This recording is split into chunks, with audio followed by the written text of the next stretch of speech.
રિક્ષા ચાલકોની માંગ છે કે ખાનગી બાઇક ટેક્સીની સામે કાર્યવાહી થાય. આજે તેઓ વિરોધ કરી રહ્યા છે. વડોદરા શહેરના તમામ રિક્ષા ચાલકો નવલખી મેદાન ખાતે ભેગા થયા છે.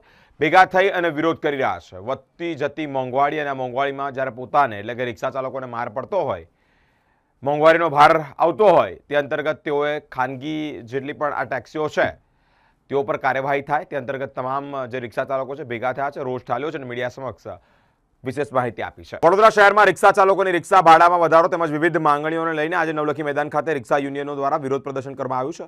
મોટી સંખ્યામાં રિક્ષા ચાલકો અને સામાજિક કાર્યકર્તાઓ આંદોલનમાં જોડાયા છે. વડોદરાના નવલખી મેદાન ખાતે વડોદરા રિક્ષા ચાલક યુનિયન તેમજ યા મસ્તાન બાવા કમિટીના હાજી બુલુબાપુ દસ્તાવીર, સામાજિક કાર્યકર ધાર્મિક શાહ સાથે આગેવાનો રિક્ષા ચાલકો એકત્રિત થયા છે. રિક્ષા ચાલકોનો આક્ષેપ છે કે શહેરમાં ખાનગી બાઇક પર મુસાફરોને બેસાડી ગેરકાયદેસર રીતે મુસાફરી કરાવવાના કારણે રોજગાર પર સીધી અસર પડી રહી છે અને આવકમાં સતત ઘટાડો થઈ રહ્યો છે. રિક્ષા ચાલકોનું કહેવું છે કે આ મુદ્દે તેઓ અનેક વખત સરકાર અને સંબંધિત તંત્ર સમક્ષ રજૂઆત કરી ચૂક્યા છે, છતાં હજી સુધી યોગ્ય કાર્યવાહી કરવામાં આવી નથી.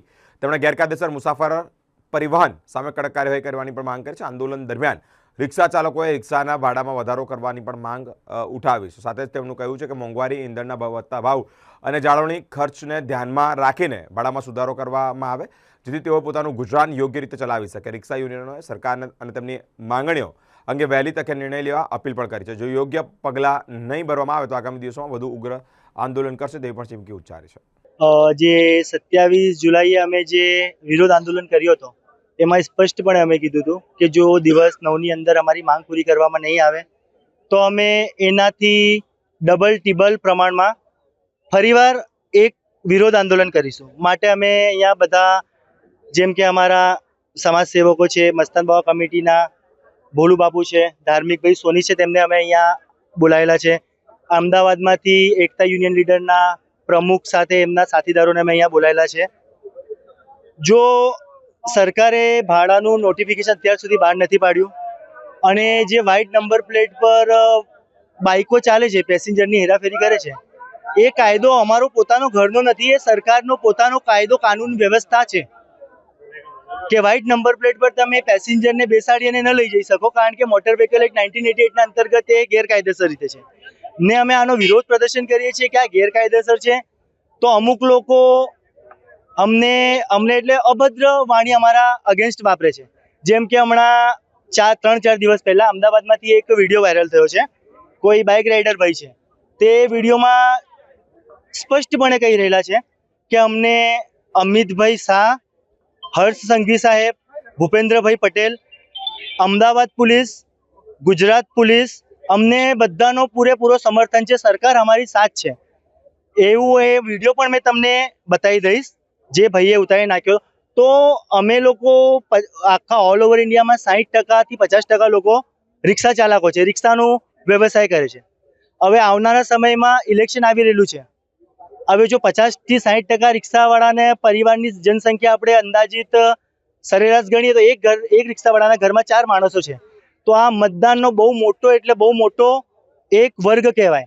તો આવા મેસેજ દ્વારા રિક્ષાવાળાઓના માઇન્ડમાં એટલે શું વસ્તુ બેસશે કે સરકાર અમે કાયદેસર રીતે સરકારના કાયદાનું પાલન કરીને ચાલીએ છીએ તો પણ સરકાર અમને સમર્થન નથી આપતી ને આ ટુ વ્હીલર વાળાને સમર્થન આપે છે, કેમ કે ટુ વ્હીલર બંધ પણ નથી થતી.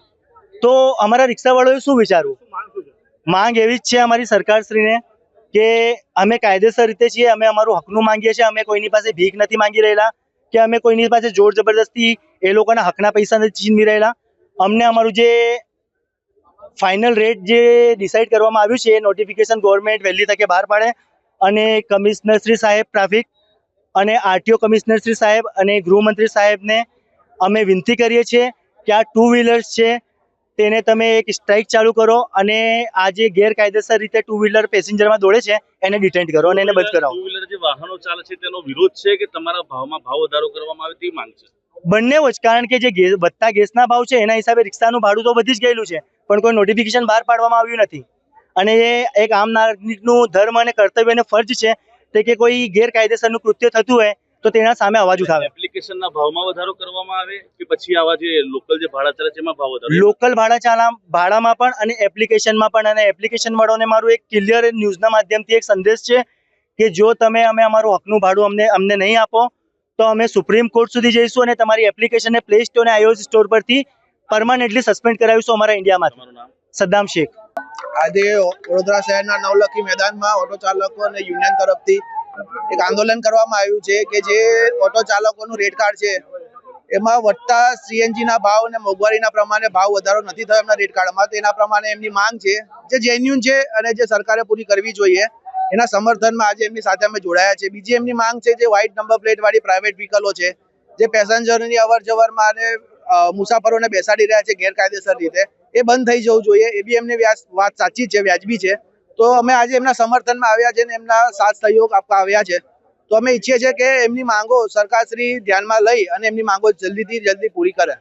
આજે વડોદરા શહેરમાં નવલખી મેદાનની અંદર હજારો રિક્ષાવાળા વડોદરા શહેરના અહીં ઉપસ્થિત છે અને એમની માંગો છે કે જે પ્રાઇવેટ પાર્સિંગની ગાડીઓમાં, બાઇકોમાં કે ફોર વ્હીલરોની અંદર જે પેસેન્જર લઈ જાય છે તો એ લોકોને ખૂબ જ દિક્કત આવે છે, કેમ કે આ લોકો વીમો ભરે છે, ટેક્સ ભરે છે અને રિક્ષા ચાલકોની અંદર લોકો બેસતા પણ નથી, કેમ કે ઓછા ભાડાની અંદર એમની બાઇકો 70ની એવરેજની હોય, 60ની એવરેજની હોય કે ફોર વ્હીલર ગાડીઓની અંદર એ પ્રાઇવેટ ગાડીઓમાં જે પેસેન્જર લઈ જાય છે તો એનાથી ખૂબ જ એ લોકોને તકલીફ આવે છે. તો સરકારને અપીલ છે કે આવી પ્રાઇવેટ વાહનોની અંદર જે પેસેન્જર લઈ જાય છે તો એના કડક કાયદા લે અને એમને કોઈ પણ રીતે એમને રોકે, બંધ કરે.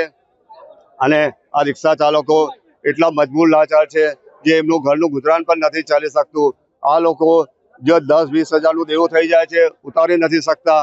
આ લોકો માનસિક તકલીફ, ટેન્શનથી કેટલા લોકો નશાની તરફ જાય છે. તો સરકારને અમારી પણ મસ્તાન બાવા દરગાહ કમિટી તરફથી, સામાજિક કાર્યકર્તા ધાર્મિક સોની તરફથી, સંજયભાઈ તરફથી અપીલ છે કે આ લોકો માટે કોઈ સારી યોજના લાવે, એમને મદદરૂપ થાય અને જે એમને જે ધંધાને જે લૂંટે છે એ લોકોને રોકે. હાજી દસ્તગીર શેખ બોલું, બાપા મસ્તાન બાવાની દરગાહ.